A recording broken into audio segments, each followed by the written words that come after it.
ibodati bilan g'ururga ketganlarning eng kattalari tasavvufni da'vo qiluvchilardir, deydilar Imom G'azoliy. Ular ma'rifat, haqiqat, tariqat, ilmi ladun, va shunga o'xshagan aqtob, ya'ni qutublar, abdollar degan boshqalarga g'arib so'zlarni yodlashib oladi. Lekin o'zlari uni nimaligini bilishmaydi. O'zini hammadan ustun ko'radi. O'zini hammadan ustun ko'radi. Men falonchining muridiman. Biz ilmi holdamiz. Mana u tafsir o'qib, hadis o'qib, fiqh o'qib yurganlar zalolatda, bular ilmi qolda. Tafsirchilar, hadischilar, faqihlar, ulamolar ularning oldida odam emas. Zalolatda yurgan adashganlar. Ko'rishgani, qo'l uzatgani hazar qilishadi. O'zlari hech narsani bilishmaydi.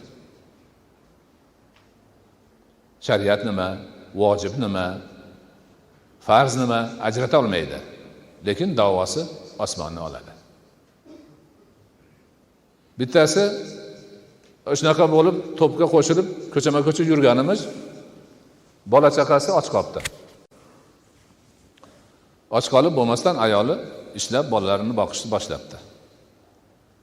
Kelib aytarimiz, sen zalolatdasan, bolalaringni ham, seni ham, o'qigan namozing ham, tutgan ro'zang ham qabul emas. Ya nimaga? Sen o'qilding, bu qilding, falonchiga qo'l bermading. Shuni namoz qabul bo'lmaydimi? Siz bizni boqib qo'ying. Xudo shariatda vojib qilgan bizni nafaqamizni. Men uyda o'tiray, boshqa ishlarni qilaylik, bo'lmasa Xudo boqib oladi seni o'zi kerak bo'lsa. Menga ilmi ladun berilgan, agar uni aytsam senlar o'lib qolasan. Buni Imom G'azoliy yozgani yo'q, bugungi gap bu. Qanday bunaqa g'urur bu? Alloh ayolini, bola chaqasini boqishni vojib qilib yelkasiga yuklab qo'ysa, u ilmi ladun berilgan menga deb da'vo qilib bola chaqani boqmay qochib o'zini Xudoyi bilan qo'lini to'yg'izib yursa, bu qanaqa gap bu? Bu qanaqa g'urur bu? Qanaqa aldanish bu?